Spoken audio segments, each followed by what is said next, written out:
Nakapag-share na ako nito noon sa recipe na ito, pero naalala ko medyo maramihan yun. Parang 6 na kilo yung naibigay ko. Kaya ngayon ay gagawa lang tayo ng 1 kilo. Para po sa mga nag-request nito ng 1 kilo lang. Kaya dito na, para mapadali tayo. Gagamit tayo dito ng 500 grams ng third class flour at 500 grams ng first class flour. Pwede kayong gumamit dito ng all-purpose flour lahat. Pero kung hindi nyo pa nasubukan na paghaluin ang dalawang klase na harina ito, ay abay subukan nyo din para malalaman din ninyo yung output nito or yung outcome niya. Ayan, gumamit ako dito ng dalawang klase ng pangpaalsa natin, yung baking powder at yung yeast. At hindi talaga mawawala dito yung ating powdered milk kasi ito yung nagbibigay malinamnam sa ating tinapay ngayon. At yung iba pang mga sangkap natin dito, yung ating light brown sugar, itlog, vanilla extract, asin at yung tubig. At tunawin lang yung asukal at asin at pwede nang basain yung harina. At ito na mga meron kasing mga nag-message sa atin na pwede lang ba na hindi maglagay dito ng shortening. Ay mga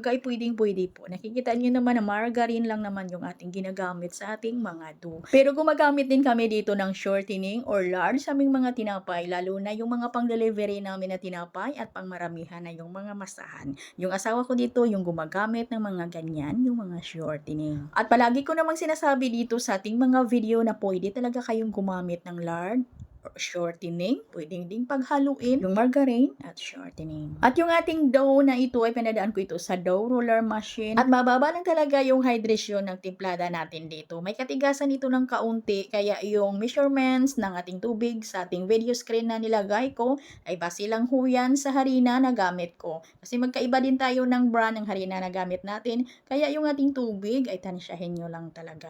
Na yung ating dough or yung timplada talaga natin dito ay may katigasan ng kaunti. At yung ating version ngayon mga yung ating dough bago natin ito isalang ay palsahin lang muna natin.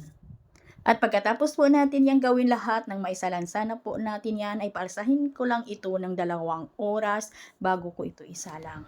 At palsahin muna natin ito bago natin ito banyahan ng itlog at saka lagyan natin ng streusel. Yung ating streusel dito mga palangga or yung ating ilagay dito na toppings dito sa ibabaw ay nasa video screen po natin yung mga ingredients nito. Ay marami na po tayo nitong na-upload. Kaya ipaliwanag ko na lang yung proseso sa paggawa ng ating streusel. Yung mga ingredients natin sa ating streusel na nasa video screen natin ay pagsamasamahin lang ho yan at masahin ng todo or lamas-lamasin hanggang sa magkaroon tayo ng mga crumbs.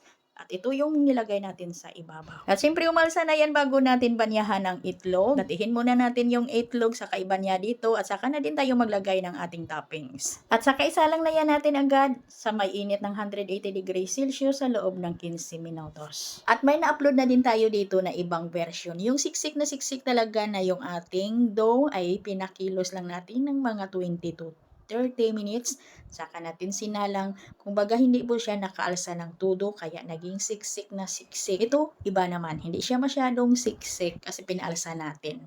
Pero tingnan nyo naman yung texture niya. Napakapino yung texture niya.